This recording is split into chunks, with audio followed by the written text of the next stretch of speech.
प्यारे दोस्तों, आज हम आपको वाकया सुनाने वाले हैं 10 साल की बच्ची माँ कैसे बनी और उस बच्ची के साथ ऐसा जुल्म किसने किया। ये सच्चा वाकया सुनकर आप भी दंग रह जाओगे। ये सच्चा वाकया सुनने से पहले आपसे गुजारिश है कि वीडियो को आखिर तक देखें और छोटे बच्चे बच्चियों के माँ बाप ये स्टोरी जरूर सुने और शुरू से आखिर तक सुने और इस पर गौर करें, क्योंकि ऐसी बातों को हमारी सोसाइटी में अक्सर छुपा दिया जाता है। प्यारे दोस्तों, ये वाकया हमें पाकिस्तान कराची की एक डॉक्टर खातून ने बताया है। वो खुद बोली है कि ये वाकया उसके खुद अपने अस्पताल में पेश आया है और उसने उस बच्ची की डिलीवरी अपने हाथों से की है। उस खातून ने कहा कि ये सच्चा वाकया को ज्यादा से ज्यादा लोगों को पता चले ताकि सभी इससे सबक हासिल करें। डॉक्टर नफीसा कहती है, मेरा नाम डॉक्टर नफीसा है। वो सोमवार का दिन था जब एक औरत अपनी कोई 10 साला बच्ची को लेकर मेरी क्लिनिक में दाखिल हुई थी। मेरी नजर उस बच्ची पर पड़ी तो मैं हैरान रह गई थी। बच्ची का पेट गैर मामूली हद तक बड़ा हुआ था। जब मैंने बच्ची को देखा तो मुझे ऐसा लगा कि शायद इसे कोई बीमारी होगी या फिर पेट इसलिए बड़ा होगा कि पेट में पानी जमा हो गया होगा। मगर जब मैंने बच्ची की मां की तरफ देखा तो उसकी आंखों में आंसू थे। क्या बात है मोहतरमा, आप रो क्यों रही हैं? मेरी बात सुनकर उसने मेरे आगे दामन फैला दिया। मैंने जब उसकी तरफ ना समझी से देखा, उसने अपनी चादर अपने सर से उतारी और मेरे कदमों में रख दी। डॉक्टर साहिबा, खुदा के लिए मेरी इज्जत बचा ले। मैंने लड़की की मां की तरफ देखा तो मैं समझ गई कि क्या मामला है। दरअसल 10 साला बच्ची प्रेग्नेंट थी और अब लड़की की मां मुझसे ये कह रही थी कि मैं इसकी जान यानी कि उसकी इज्जत बचा लूं ताकि किसी को भी ये मालूम ना हो कि उसकी बच्ची प्रेग्नेंट थी। मैंने उस बच्ची की तरफ देखा तो मुझे यकीन नहीं हो रहा था। मैंने कहा मैं इसका अल्ट्रासाउंड करती हूं। नहीं डॉक्टर साहिबा, अल्ट्रासाउंड करने की जरूरत नहीं है। मेरी बच्ची पेट से है, आपको नजर नहीं आ रहा है। क्या आप तो डॉक्टर हैं, आप अच्छे तरीके से जानती हैं। ऐसी बात नहीं है, लेकिन मुझे आपकी बच्ची को देखना पड़ेगा। मुझे देखना पड़ेगा कि बच्ची की सेहत कैसी है और ये कैसे प्रेग्नेंट हुई। क्या इसके साथ कोई जुल्म या ज्यादती हुई है? मैंने बच्ची की मां की तरफ देखकर कहा तो बच्ची की मां कहने लगी, नहीं जी, ये बात मैं नहीं जानती, आप इसी से पूछ लें। इसने तो हमारा मुंह काला करने में कोई कसर नहीं छोड़ी। उस औरत ने नफरत से अपनी बेटी की तरफ देखते हुए कहा। फिर मेरे सामने हाथ जोड़कर बोली, अगर ये बात इसके बाप को पता चल गई तो वो तो इसे जिंदा गाड़ देंगे। आपके शौहर को नहीं पता इतना बड़ा पेट है। आपकी बच्ची का क्या, आपके शौहर को नजर नहीं आया? मेरी बात सुनकर वो अपने आंसू पोंछते हुए बोली, नहीं, वो तो यही समझते हैं कि इसके पेट में पानी भर गया है या इसे कोई इन्फेक्शन हो गया है। वैसे भी मेरी बच्ची बहुत नेक है। ये तो अपने मोहल्ले में कुरान पढ़ने जाती है, तो ये न सिर्फ ये सब बच्चों से आगे है बल्कि दूसरे बच्चों को भी पढ़ाती है। मेरा मतलब है अपने से छोटे बच्चों को पढ़ाती है, क्योंकि इसे कुरान पाक बहुत अच्छे से याद है। इसी वजह से तो मेरी बेटी पर कोई कभी ऐसा इल्जाम नहीं लगा सकता। और वैसे भी अभी तो इसकी बहुत छोटी उम्र है, अभी तो ये इसका बचपन है। आप ये मत समझिए कि मैं इसकी मां होकर इसकी तरफदारी कर रही हूं, बल्कि बात असल में यही है कि हमारे बच्चे बहुत नेक माहौल में रहते हैं, पलते बढ़ते भी बहुत अच्छे से हैं और उन्हें किसी चीज की कमी नहीं है। इसके तो स्कूल का माहौल भी बहुत अच्छा है, हर तरह की सहूलियत है। मेरी बच्ची के साथ ऐसा कोई मामला नहीं है, लेकिन बस क्या करें, जो अल्लाह की मर्जी। ये कहकर उस औरत ने सर झुका लिया तो मुझे उस पर शक होने लगा था। ऐसा तो हो ही नहीं सकता कि बिना किसी आदमी के, बिना किसी जुल्म और ज्यादती के ये बच्ची प्रेग्नेंट से हो गई हो। किसी ने तो कोई जुल्म किया होगा, नहीं तो इसकी मां से लापरवाही हुई होगी, तभी तो इस बच्ची का ये हाल है। मैंने अपने दिल में सोचा। मैंने देखा उसकी मां मुझसे नजरें चुरा रही थी। ऐसा लगता था कि उसकी मां मुझे पूरी बात बताना नहीं चाहती थी। मैंने उससे कहा कि आपको बच्ची की सोनोग्राफी तो करवानी ही होगी, तभी मुझे पता चल सकेगा कि आपकी बच्ची का कौन सा महीना है और उसका कौन सा इलाज किया जा सकता है। वो औरत सोनोग्राफी करवाने पर राजी हो गई। उसकी बच्ची को मैं सोनोग्राफी वाले कमरे में लेकर जाने लगी तो औरत बोली, डॉक्टर साहिबा मैं भी साथ चलूंगी। ऐसा लग रहा था कि वो औरत बच्ची को अकेले मेरे साथ नहीं भेजना चाहती थी। शायद वो ये नहीं चाहती थी कि उसकी बच्ची मुझसे कोई बात कर ले। मुझे अजीब तो लगा, लेकिन प्राइवेट क्लिनिक में लोग ऐसे ही नखरे करते हैं। सरकारी हो तो लोग ज्यादा बात नहीं करते, डॉक्टर की हर बात को मानते हैं, लेकिन प्राइवेट क्लिनिक में कोई भी किसी की बात नहीं सुनता। खैर, ज्यादातर मरीज अपनी ही मर्जी मनवाती है। और वो औरत भी अपनी बेटी के साथ सोनोग्राफी वाले कमरे में आना चाहती थी, तो मैंने उसे मना नहीं किया। वो मेरे साथ साथ कमरे में आ गई। मैं उसकी बेटी की सोनोग्राफी करने लगी तो वो भी स्क्रीन पर नजरें गाढ़े बैठी देख रही थी। देखकर मुझे बोली, क्या लगता है फिर आपको कोई उम्मीद है? मेरा मतलब है कि क्या मेरी बेटी की इज्जत बच जाएगी? देखिए, आप इज्जत और बेइज्जती की बात तो ना ही करें। ये छोटी लड़की है और वैसे भी इसने जब कोई जुर्म किया नहीं, तो आप ख्वामख्वाह इसके सर पर एक ही चीज बार बार क्यों थोप रही है? छोटी बच्चियों को तो ऐसे कामों में कोई दिलचस्पी नहीं होती। पता नहीं ऐसी ये घटिया हरकत इस बेचारी के साथ किसने की है। आपको अपनी बेटी के आसपास के माहौल की खबर रखनी होगी। आपको पता लगाना होगा कि ये किसके साथ मिलती जुलती है, क्या करती है, कहाँ जाती है, इसके साथ कौन रहता है, वगैरह वगैरह। लेकिन इसके साथ साथ आपको अपनी बेटी का ख्याल भी रखना होगा। सोनोग्राफी रिपोर्ट आते ही आपको पता चल जाएगा कि आपकी बेटी के साथ क्या मामलात हुए हैं। मैंने उस औरत को बता दिया। हालांकि मैं सब कुछ जान चुकी थी।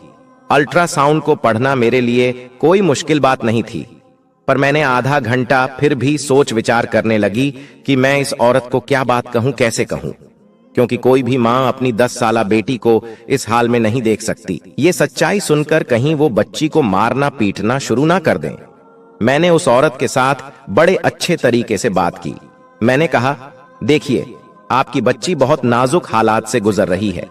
इस लम्हे पर इसकी जान भी जा सकती है, इसलिए आपको इसकी बहुत ज्यादा केयर करनी होगी।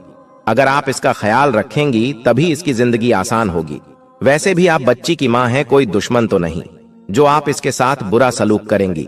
आपकी बच्ची प्रेग्नेंट है और इस बच्चे को उठाए हुए 8 महीने गुजर चुके हैं।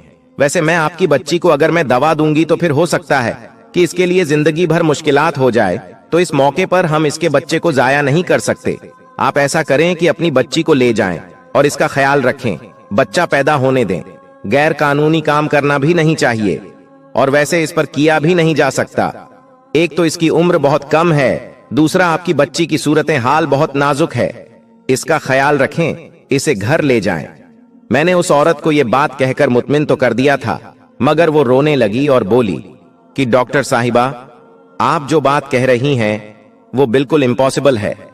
अगर मैं अपनी बच्ची को अपने घर ले भी जाती हूं तो बच्चा पैदा होने से पहले ये जिंदा जमीन में गाड़ दी जाएगी। अब मेरी जगह खुद को रखकर सोचे बताएं भला कि आप ऐसे किसी बच्ची की मां होती और वो ऐसे प्रेग्नेंट हो जाती तो आपका शौहर आपको माफ करता? सारी बातें तो बच्ची की मां पर ही आती हैं। सवाल उसकी तरबियत पर उठते हैं। मैं इस हालत में इसे घर नहीं ले जा सकती। आप कोई ना कोई हल बताएं, वरना तो मेरे लिए अपनी बच्ची को छोड़ने के अलावा और कोई चारा नहीं होगा। उस औरत की संग दिली देखकर मैं हैरान रह गई। आप अपनी बच्ची को छोड़कर कहां जाएंगी? आपकी बच्ची का आपके अलावा सहारा ही कौन है? देखिए मैडम, ये बात तो मैं नहीं जानती, लेकिन अगर आपके पास कोई हल है तो बता दें, क्योंकि ये बच्ची या तो मौत के मुंह में जाएगी या फिर आप इसका कोई इलाज कर दें। ये बात कहकर बच्ची की मां रोने लगी। तब मैंने बच्ची की मां को एक पेशकश की। मैंने उस औरत से एक बात कही कि अगर तुम अपनी बच्ची को मेरे क्लिनिक पर ही रहने दो, बच्चा पैदा होने तक उसे घर ना लेकर जाओ, तो क्या यह मुमकिन है? उसने झट से कहा, हाँ, ऐसा तो मुमकिन है। मैं अपने शौहर से कह दूंगी कि मैंने अपनी बेटी को अपनी बहन के घर भेजा है। बहनें तो साझी होती हैं, वो मेरा साथ जरूर देंगी। उसे भी पता है कि मेरी बच्ची के साथ क्या मामला है। आप बताएं, आप इस काम के कितने पैसे लेंगे? वो औरत बीमार भी थी और साथ में मजबूर भी।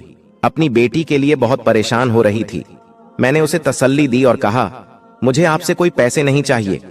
मैं तो बस इस बच्ची पर तरस खाकर आपको ये बात कह रही हूं। वैसे भी मेरे क्लिनिक में रात के वक्त कोई नहीं होता, मैं ही होती हूं, तो मैं इसका ख्याल रखूंगी और बाकी का वक्त मैं इसे अपने घर लेकर जाऊंगी। आपको अगर मुझ पर भरोसा है तो फिर इसे यहीं पर छोड़ कर जाइए। उस बच्ची की मां को और क्या चाहिए था? वो तो पहले ही परेशान थी। कहने लगी कि ठीक है, मैं इसे यहीं छोड़ जाऊंगी। उसके जाने के बाद मैंने बच्ची से पूछा, बेटा, क्या तुम स्कूल जाती हो? उसने मुझे सारी बातें बता दी। मेरा शक था कि शायद स्कूल में या वैन वाले ने उसके साथ कुछ ऐसी हरकत की हो जिसके नतीजे में ऐसा हो गया हो, मगर ऐसा बिल्कुल भी नहीं था। बच्ची ने मुझे ऐसी कोई मालूमात नहीं बताई। हालांकि वो डरी हुई नहीं थी। लगता था कि बच्ची के इल्म में ये बात है ही नहीं कि उसके साथ हुआ क्या, कब हुआ, कैसे हुआ। वो मुझसे अपने पेट पर हाथ रखकर मासूमियत से पूछने लगी, डॉक्टर साहिबा, क्या मेरे भी बच्चे होंगे? मैं अम्मा बन जाऊंगी। हाँ बेटा, तुम अम्मा तो बन जाओगी, लेकिन इसके लिए तुम्हें बहुत एहतियात करने की जरूरत है। साथ ही मैंने उसे उछल कूद करने से मना कर दिया। कहा कि अब तुम्हें बस अपना ख्याल रखना होगा, आराम वगैरह करना होगा, अपने लिए दुआ करो और याद करने की कोशिश करो कि अगर किसी ने कभी तुम्हारे साथ कोई गैर मामूली रवैया रखा हो तो मुझे सच सच बता दो। उसने तो ना समझी में सर हिला दिया। बोली कि ऐसा आज तक कभी भी नहीं हुआ, मुझे किसी ने कुछ नहीं कहा। मैं उसकी बातों को समझ तो रही थी, मगर यकीन नहीं आ रहा था। बच्ची की माँ अगले दिन आई। उसके पास हलवा और बहुत सारी ऐसी खुश्क चीजें थीं जो कि उसने बच्ची के लिए दी। मैंने बच्ची की माँ से वो सब कुछ ले लिया और क्लिनिक में ही रख दिया। बच्ची की माँ ने यह भी कहा कि वो उसे अक्सर औकात मिलने आती रहेगी। बच्ची अपनी माँ को याद तो करती थी, मगर साथ ही साथ परेशान भी होती थी कि आखिर उसके साथ ये सब क्या हो रहा है। खैर, मैंने उसे क्लिनिक में ही रख लिया।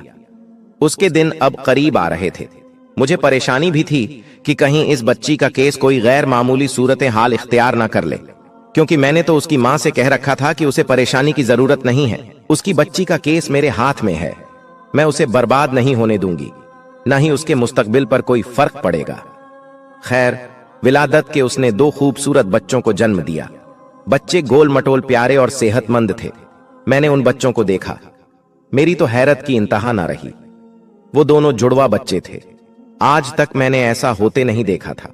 उस बच्ची की सेहत बहुत खराब थी। मैं उसे हॉस्पिटल से सीधा घर ले गई। अब वो बड़ी बड़ी औरत मालूम हो रही थी।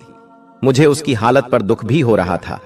मैंने उससे दोबारा पूछने की कोशिश की, लेकिन उस बच्ची को तो कुछ मालूम ही ना था। बहरहाल वो बच्चे तो उसी के थे। मैंने सख्ती से मना कर दिया कि घर में ये बात किसी को ना बताए। बच्ची की मां को भी मैंने सारी हकीकत बता दी कि 2 बच्चे जो पैदा हुए, वो बच्चे मैंने किसी बे औलाद जोड़े को दे दिए। आपको उनके बारे में फिक्रमंद होने की जरूरत नहीं है। बच्ची की मां अपनी तरफ से बेफिक्र हो गई।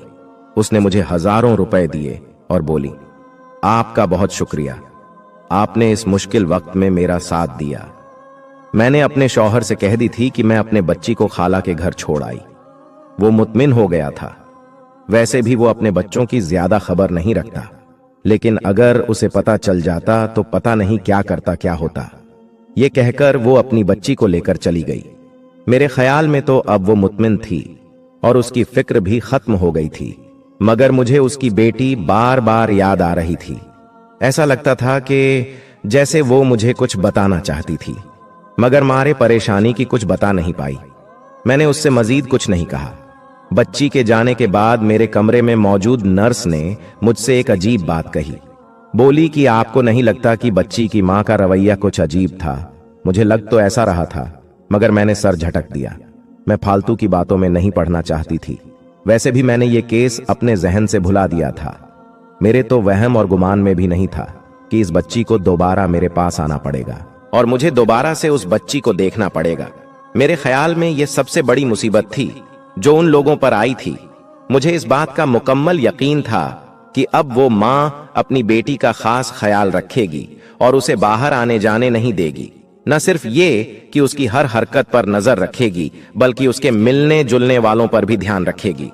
मैंने तो यही सोचा था कि यह आखिरी और पहला वाकया होगा जो इस बच्ची की जिंदगी में आई है, मगर फिर वो हुआ जो मैंने सोचा भी नहीं था। तकरीबन 7-8 महीने गुजरे थे कि वो बच्ची दोबारा मेरे क्लिनिक में दाखिल हुई। इस बार उसकी मां भी साथ थी और बच्ची ने बड़ा सा दुपट्टा ओढ़ रखा था। बच्ची का कद काफी बढ़ चुका था। लगता था कि अब इसकी जिंदगी में कोई और मसला नहीं है। मैं समझी कि शायद कोई दूसरा मसला है जिसके लिए वो मेरे पास बात करने के लिए आई है, मगर उसने तो आते ही मेरे सर पर हैरतों के पहाड़ गिरा दिया। मैंने पूछा कि क्यों आना हुआ। कहने लगी, मेरी बच्ची को दोबारा से वही अलामत जाहिर हो रही है। मैंने पूछा, कैसी अलामत? तो लड़की की मां रोने लगी। उसके आंसू देखकर मैं समझ चुकी थी कि मामला फिर से गड़बड़ है। उसके साथ दोबारा वही सब कुछ हो चुका है जिसके लिए पहले वो मेरे पास आई थी। मुझे यकीन नहीं आ रहा था कि एक छोटी सी बच्ची इतनी सी उम्र में ऐसे हादसात से कैसे बार बार गुजर रही है, और दूसरी तरफ उसकी मां को तो उसके बारे में कोई खबर ही नहीं और ना ही लड़की को पता है। मैंने कहा, अब ये सब कैसे हो गया? तुमने तो कहा था कि तुम्हारी बच्ची के इर्द गिर्द में कोई ऐसा इंसान नहीं जो ये हरकत कर सके, तो फिर ये सब क्या है? लड़की की मां रोते हुए बोली, डॉक्टर साहिबा, मुझे तो खुद इस बारे में नहीं पता। मेरी तो टांगें कांप रही हैं।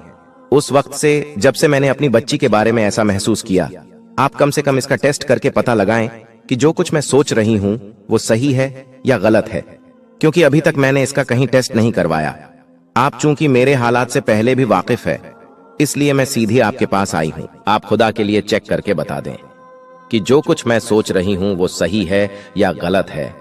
अल्लाह करे ये सब जो मैं सोचती हूं झूठ निकले, वरना तो मैं जीते जी मर जाऊंगी। अब तो इसके बाप से क्या बहाना करूंगी। अब तो मेरी जिंदगी में वो तूफान आएगा कि मेरी जिंदगी हमेशा के लिए तबाह हो जाएगी। मैंने उसे तसल्ली दी, कहा कि आप ख्वामख्वा शक ना करें, पहले मुझे आपकी बच्ची को चेक तो करने दें। जब तक टेस्ट की रिपोर्ट नहीं आती तब तक आप कोई अंदाजा कायम मत करें। मगर मैं जब उसे अल्ट्रासाउंड वाले कमरे में लेकर गई तो अल्ट्रासाउंड की स्क्रीन पर नजर पड़ते ही मेरे तो कदमों तले से जमीन निकल गई। मेरी आंखें फटी की फटी रह गईं। मैं ऐसा सोच भी नहीं सकती थी कि दोबारा से वही सब कुछ हो जाएगा। मैंने लड़की की मां को भी सच सच बता दिया। कहने लगी कि ऐसा मत कहें, कह दीजिए कि ये झूठ है। मैंने कहा, क्या आपको आपकी बच्ची के बारे में कुछ भी नहीं मालूम? आप कैसी मां हैं? सच कहती हूं, कुरान पर हाथ रखकर कसम खाने को तैयार हूं कि मेरी बातें बिल्कुल सही हैं। मैं अपनी बेटी के बारे में किसी मुजरिम को नहीं जानती। आप शायद मुझ पर ही शक कर रही होंगी और सोच रही होंगी कैसी मां है जो अपनी बेटी के बारे में इतनी सी बात भी नहीं जानती। लेकिन कसम खाकर कहती हूं, मुझे वाकई नहीं पता कि यह सब कुछ कैसे हुआ। मैंने कहा, अब परेशान होने की जरूरत नहीं है, क्योंकि दवाइयों के इस्तेमाल से मामला ठीक हो जाएगा। आपको वो परेशानी तो नहीं होगी जो इससे पहले हुई, मगर बार बार ऐसा होने से आपकी बच्ची की सेहत गिर जाएगी। बहुत कम उम्र में ऐसे मामलात बच्ची के लिए बहुत खतरनाक होते हैं। आपको भी पता है कि इसकी सेहत कैसी है। एक तो उम्र कम है, दूसरा कमजोर और मरियल सी है। आपको इसका ख्याल रखना होगा। मेरी बात सुनकर उसकी मां ने कहा, बिल्कुल ख्याल तो मैं रखूंगी, आप बस दवाइयां दे दें, मगर मुझे बता दें कि मेरी बच्ची का मुजरिम कौन है। वो औरत मेरी क्लिनिक में बैठी रोने लगी। मैंने कहा, इस बात की तो मुझे भी समझ नहीं। मैंने तो कई बार आपकी बच्ची से नफ्स हरबे आजमाकर यह पूछने की कोशिश की कि क्या उसकी नजर में कोई मुजरिम है, तो उसने मुझे साफ मना कर दिया। वो बच्ची बोली कि आज तक ऐसा नहीं हुआ, ना ही मुझे कोई ऐसा शख्स नजर आता है जिसने मेरी तरफ बुरी नजर से देखा हो, मुझे हाथ लगाने की कोशिश की हो। बस जो कुछ भी होता है वो अचानक होता है। मैं इस मामले में कुछ नहीं जानती। बच्ची की बात सुनकर मैं भी हैरान थी। मैंने सोचा था कि शायद ये आखिरी बार होगी, अब इस बच्ची के साथ कोई ऐसा मामला नहीं होगा। लेकिन उस मामले को अभी तकरीबन कुछ दिन ही गुजरे थे, यानी 2 से 3 महीने ही हुए होंगे कि वो औरत फिर अपनी बच्ची को लेकर मेरी क्लिनिक में आ गई। इस बार तो उसे देखकर मुझे गुस्सा आ गया। मुझे लगा कि जानबूझकर ये लोग नाटक कर रहे हैं, क्योंकि ऐसा हो ही नहीं सकता कि कोई बच्ची प्रेग्नेंट हो जाए और उसकी मां को और ना ही उस बच्ची को खुद को भी पता ना हो। इस बार मैंने अल्ट्रासाउंड करने की भी जहमत नहीं की, बस दवाइयां लिख कर दे दी। मगर बच्ची की मां बहुत परेशान थी। आंखों से बहते आंसू और साथ ही हाथ कांप रहे थे। बोली कि मैं कहां जाऊंगी? अगर दोबारा मेरी बच्ची के साथ यही कुछ हो गया तो मैं क्या करूंगी? मैंने कहा, मोहतरमा, आज के जमाने में इतना बेवकूफ तो कोई भी नहीं है जितना आप मुझे समझ रही है। आपकी बच्ची के साथ जो भी हो रहा है, इसका मुजरिम आपके घर में ही मौजूद होगा। या तो आपने दूसरी शादी कर रखी है, आपका शौहर इस बच्ची का सौतेला बाप है, या तो फिर कोई और मामला है जो आप मुझे बता नहीं रही। अगर ऐसा नहीं है तो फिर आप अपनी बच्ची की हिफाजत करें, इसे हर वक्त अपने साथ रखें। मुझे नहीं लगता कि आप अगर इसे हर वक्त अपनी नजर के सामने रखेंगी तो कोई ऐसा मामला हो पाएगा। उस बच्ची की मां बोली, यकीन करें मैं ऐसा ही करती हूं, सिर्फ इस बच्ची को पढ़ने के लिए भेजती हूं। इसके अलावा ये हर वक्त मेरी नजरों के सामने है। अब ये बातें हो रही थीं कि मेरे क्लिनिक के दरवाजे पर दस्तक हुई। तकरीबन उसी की उम्र की एक और लड़की मेरे क्लिनिक में अपनी मां के साथ दाखिल हुई थी। उसने मुझे देखते ही कहा कि मुझे आपसे एक जरूरी बात करनी है और अकेले में करनी है। ये लोग एक दूसरे का सामना नहीं करना चाहती थी। मैंने देखा उस औरत के साथ भी अपनी कोई 12 साला बच्ची थी और साथ वो खुद भी परेशान खड़ी थी। आंखों से आंसू छलक रहे थे। मैंने उसे देख लिया था। ऐसा लग रहा था कि उसका मामला भी ऐसा ही है। मैंने पहले वाली औरत को उसके घर भेज दिया और दूसरी के पास आ गई, क्योंकि वो तो जाहिर है मेरे क्लिनिक में पहली बार आई थी। उसे वक्त देना जरूरी था। मैं उसके पास जाकर बैठी तो देखा उसकी बच्ची भी इसी तरह किसी पेट के दर्द में मुब्तला थी। कहने लगी कि मुझे अपनी बच्ची के पेट के दर्द की बहुत फिक्र है। इसके साथ अजीब अजीब चीजें हो रही हैं जो सिर्फ शादीशुदा औरतों को होती है। मैंने बच्ची की तरफ देखा और उसकी हुलियां देखकर समझ गई कि इसके साथ भी पहली बच्ची वाला मामला है। मैंने उसे अल्ट्रासाउंड के लिए कमरे में भेजा। अल्ट्रासाउंड की रिपोर्ट देखकर मेरे कदमों तले से जमीन खिसक गई। इस बच्ची के साथ भी वही मामला था जो कि पहली वाली के साथ था। अब तो मुझे इस पर अफसोस होने लगा। देखकर मैं परेशान हो गई। मैंने उसकी मां को साफ साफ सच्चाई बता दी कि तुम्हारी बच्ची उम्मीद से है। वो सर पकड़कर बैठ गई, बोली कि मुझे समझ नहीं आता, ऐसे कैसे मुमकिन है।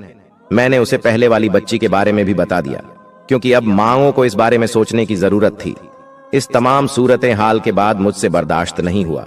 मैंने फौरन उन बच्चियों के हवाले से पुलिस के साथ राब्ता किया और तमाम किस्सा सुना दिया। हमारे यहाँ चूंकि पुलिस बहुत बदनाम है, जिसकी वजह से लोग भी हर मामला पुलिस तक पहुंचाने से डरते हैं, खास तौर पर जब इस तरह के मामलात हो जहां बहू बेटियों के मसाइल हो, तो लोग बात को दबा लेते हैं कि पुलिस तक बात गई तो ख्वामा ख्वाह बदनामी हो जाएगी। खैर, खुशकिस्मती से बहुत नेक थानेदार था जिसने सारे मामले की इन्वेस्टिगेशन बहुत राजदारी से की। सबसे पहले तो उसने आम लिबास में लेडीज पुलिस के हेल्प से बच्चियों के स्कूल का पता लगाया। मालूम हुआ कि बच्चियां एक ही मोहल्ले में रहती थीं और एक ही स्कूल में पढ़ती थीं। स्कूल में तो अच्छी तरह छानबीन की गई, लेकिन ऐसी कोई मशकूर चीज देखने को ना मिली। लेकिन जब पुलिस ने बच्चियों के मोहल्ले में इन्वेस्टिगेशन की तो एक ऐसे शख्स पर शक हुआ जिसका नाम लेते हुए पुलिस वालों को भी खतरा था कि पुलिस वालों को ही जान से ही नाम मार दिया जाए। एक ऐसा शख्स जिस पर अगर उंगली भी उठाते तो पूरा मोहल्ला उसकी हिफाजत और गवाही देने के लिए खड़ा हो जाता। जी हाँ, वो कोई और नहीं बल्कि उसी मोहल्ले की मस्जिद का इमाम था, मौलवी रहमत शफीक। यहाँ हम उस इमाम मस्जिद का असल नाम बता रहे हैं, मौलवी रहमत शफीक। तकरीबन 10 साल से उस मोहल्ले की मस्जिद का इमाम था और मस्जिद के साथ अटैच घर में रहता था। नमाज रोजे का पाबंद, हर वक्त तस्बीह हाथ में पकड़े जिक्र इलाही में मशगूल। उस शख्स पर इल्जाम तो दूर कोई शक करने के लिए भी तैयार ना था।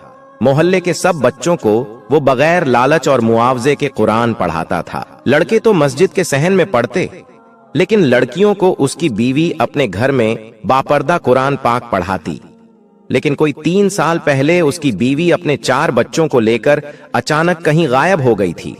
मौलवी साहब ने मोहल्ले के लोगों को बताया कि वो तो खुदा खौफ में चुप थे और अल्लाह के डर से अपनी बद किरदार बीवी की पर्दापोशी करते थे, वरना उनकी बीवी ने गैर मर्दों से ताल्लुकात कायम कर रखे थे और वो अपने किसी यार के साथ भाग गई।